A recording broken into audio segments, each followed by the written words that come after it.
የአሜሪካ የይጀመር ስልክ ጥሪና የኢትዮጵያ የቀይ ባህር ጉዞ። ይሄንን የባህር በር አግኝተን ኢትዮጵያ የምትተኮስበት ጊዜ በጣም ቅርብ ነው። በጣም ቅርብ ነው። እንዴት ታውቃለህ? በጣም ቅርብ ነው። ኢትዮጵያ is not a landlocked nation. landlocked አይደለንም እኛ። አሜሪካ በትራምፕ ውጭ ጉዳይ ቢሮ በኩል ወደ ኢትዮጵያ ስልኳን አጮሃለች።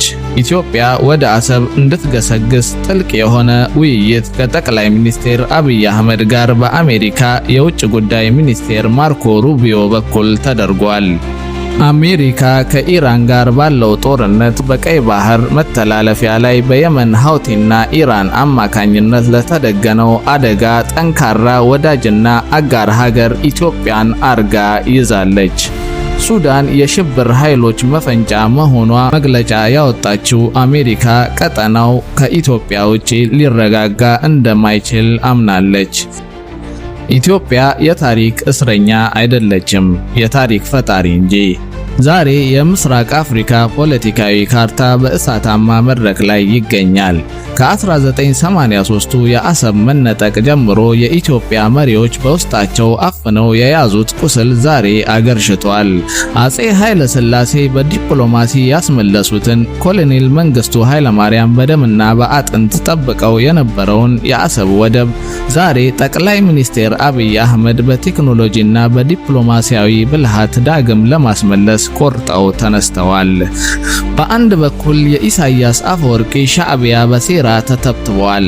በሌላ በኩል የኢትዮጵያ ጀግና መከላከያ ሰራዊት በአዘርባይጃንና በቱርክ ቴክኖሎጂ ታግዞ የቡሬን ግንባር አጥለቅልቆታል። ዛሬ የምናወራው ስለ ተራ ጦርነት አይደለም፣ ስለ 130 ሚሊዮን ህዝብ የኢኮኖሚ ነጻነትና ስለ አጥፍቶ ጠፊ ድሮኖች ሚስጥር እንጂ። አሰብ እንዴት ተነጠቀች? ብዙዎች የማይረዱት እውነታ አለ። አሰብ የኤርትራ አካል አልነበረችም፣ ሆናም አታውቅም። አሰብ የኤርትራ አካል የሆነችው በቅኝ ግዛት ወቅት በጣሊያን ሴራ ነው።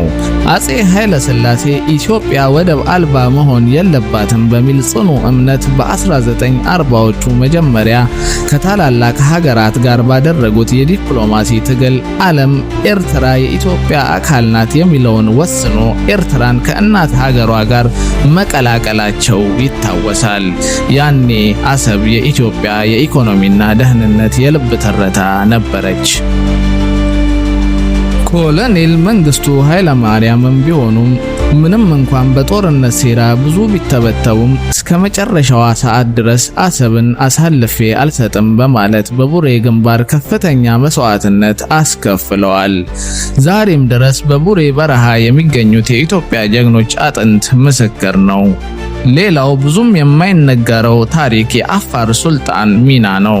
የአፋር ሱልጣን አሊሚራ ሐንፈሬ የኢትዮጵያዊነታቸውን ጠብቀው አሰብ የኢትዮጵያ መሆኗን ለማስመስከር ያደረጉት ተጋድሎ ለዛሬው ትውልድ ትልቅ ትምህርት ነው።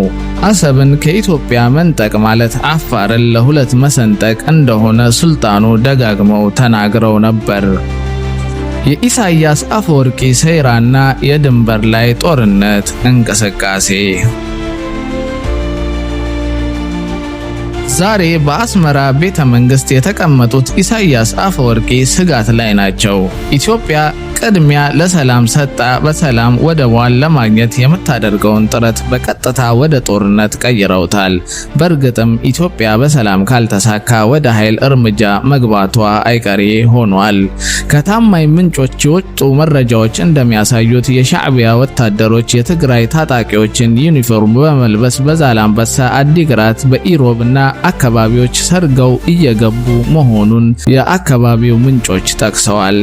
ይህ የማንነት ስርቆት ዓላማው በኢትዮጵያ ውስጥ የእርስ በእርስ ግጭት በመፍጠር ትግራይን የግጭትና ሽብር ምድር ለማድረግ ያለመ ነው።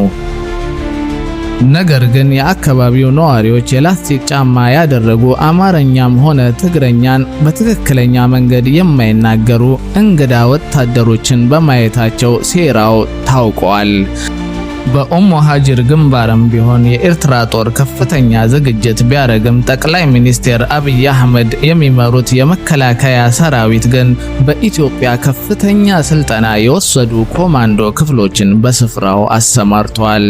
የዛሬዋ ኢትዮጵያ እንደ 1990ዎቹ በባዶ እጇ የምትዋጋ አይደለችም።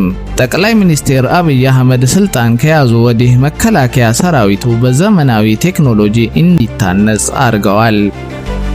የሩሲያ ሱ-30 እና ሱ-35 ጀቶች በአፍሪካ ቀንድ ያለውን የአየር ላይ የበላይነት ለኢትዮጵያ ሰጥተዋል። የአስመራን አየር ክልል ዘልቀው ወታደራዊ ታርጌቶችን በደቂቃዎች ውስጥ አመድ የማድረግ አቅም አላቸው። ሌሎችም ኢትዮጵያ ያላት ጀቶችና ተዋጊ ሄሊኮፕተሮችን ጨምሮ የኢትዮጵያ የማድረግ አቅም ከፍታ ላይ ተቀምጧል።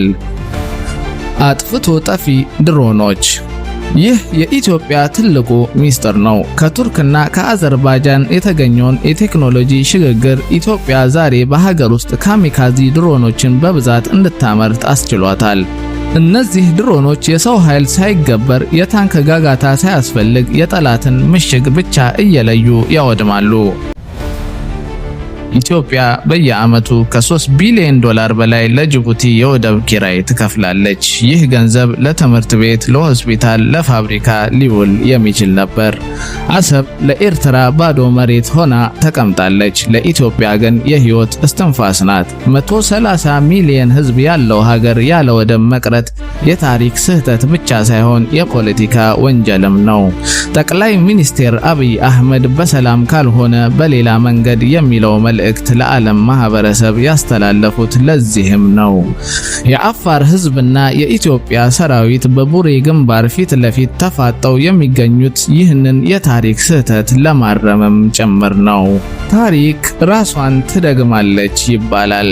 አጼ ኃይለ ሥላሴ የጀመሩት ኮሎኔል መንግስቱ ሊያስቀጥሉት የሞከሩት የኢትዮጵያ ባህር በር ጥያቄ ዛሬ በዘመናዊ ትውልድ እጅ ላይ ወድቋል። በቴክኖሎጂ የበላይነት፣ በዲፕሎማሲያዊ ጥንካሬና በህዝብ አንድነት አሰብ ወደ እናት ሀገሯ የምትመለስበት ጊዜ ሩቅ አይደለም።